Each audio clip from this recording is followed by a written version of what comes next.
श्रीराम जय जय राम। श्रीराम जय जय राम। श्रीराम जय राम। ओम नमः शिवाय। ओम नमः शिवाय। ओम नमः शिवाय। योग वासिष्ठ दिवस क्रमांक 381। उपशम प्रकरण सर्ग 44। वसिष्ठ पुढे म्हणाले, राघवा, संयोग हा विप्र योगांतः, म्हणजे संयोगाचे पर्यवसान वियोगात होते असा न्याय असल्यामुळे वियोगाच्या भीतीने संयोग टाळण्याकरता जणू काही त्याचे हस्तपादादी अवयव अस्ताव्यस्त पडले असल्यामुळे तो परकीय मनुष्यांनीच वेढलेला आहे की काय असा भास होत होता. ओठ उघडे पडल्याने त्याची म्लान झालेली व स्पष्ट दिसणारी दंतपंक्ती, एवढा वेळपर्यंतचे आपले जीवन व्यर्थ गेले असे म्हणत उपहासपूर्वक हसतच आहे की काय असा भास होत होता.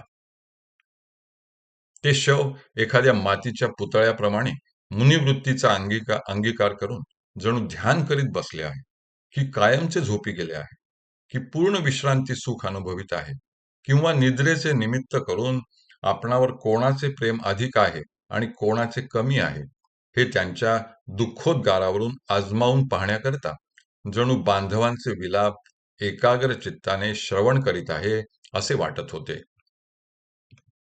नंतर दुःखाने रुदन करणारे त्याचे बांधव हळूहळू उठले आणि त्या अमंगल प्रेताचे पुन्हा दर्शन नको अशा उद्देशानेच जणू काय त्यांनी ते प्रेत स्मशानात नेले.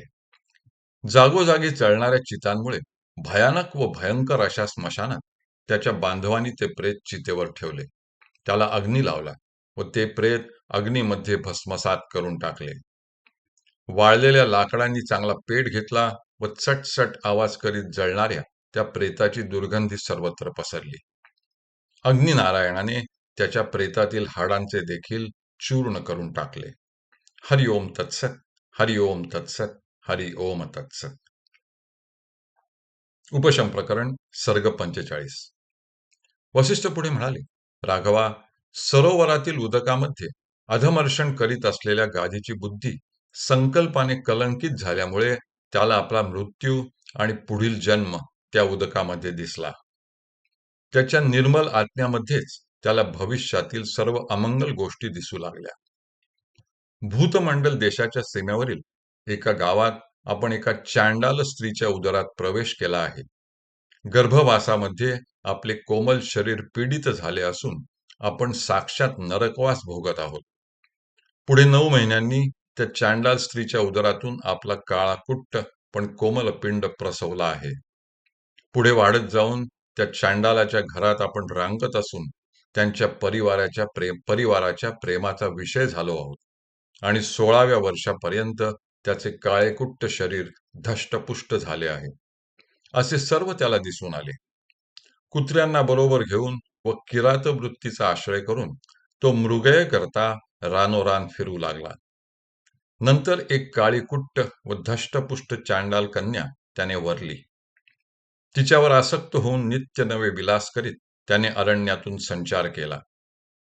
त्या जोडप्याने किंकिरात वृक्षाच्या मंजिरी अंगावर धारण केल्या, युथिका पुष्पांच्या माळा गळ्यात घातल्या, केसात केवडा घातला, आम्र मंजिरीच्या माळांनी शरीरे विभूषित केली व पर्वतांमध्ये यथेच्छ भ्रमण केले.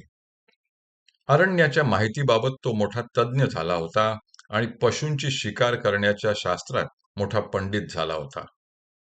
कालांतराने त्यांना स्वभावाने अत्यंत क्रूर आणि ज्यांची चरित्रे ऐकताना अंगावर शहारे यावे अशी कुलपरंपरा असलेल्या आपल्या कुलाचे अंकुर असे अनेक पुत्र त्या दाम्पत्याला झाले.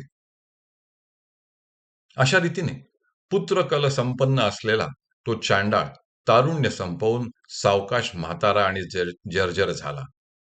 नंतर आपल्या भूतमंडल नामक जन्मभूमीमध्ये परत येऊन आणि गावापासून दूर अंतरावर एक पर्णकुटी बांधून त्या ठिकाणी एखाद्या मुनीप्रमाणे राहू लागला.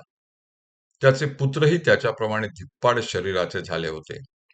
अशा रीतीने तो चांडाला आपला गृहस्थाश्रम व्यतीत करीत असता त्याचे कुटुंब मोठ्या भरभराटीला आले.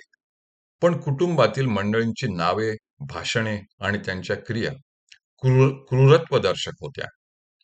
सर्व चांडालांपेक्षा आपण वृद्ध झालो आहोत, असे त्या गाधी ब्राह्मणाने आपल्या भ्रमामध्ये पाहिले. पुढे त्याच्या कुटुंबातील माणसे एकामागून एक अशी मृत्यूने ओढून नेली. त्यामुळे शोकग्रस्त होऊन व स्वदेशाचा त्याग करून तो देशोदेशी भ्रमण करू लागला.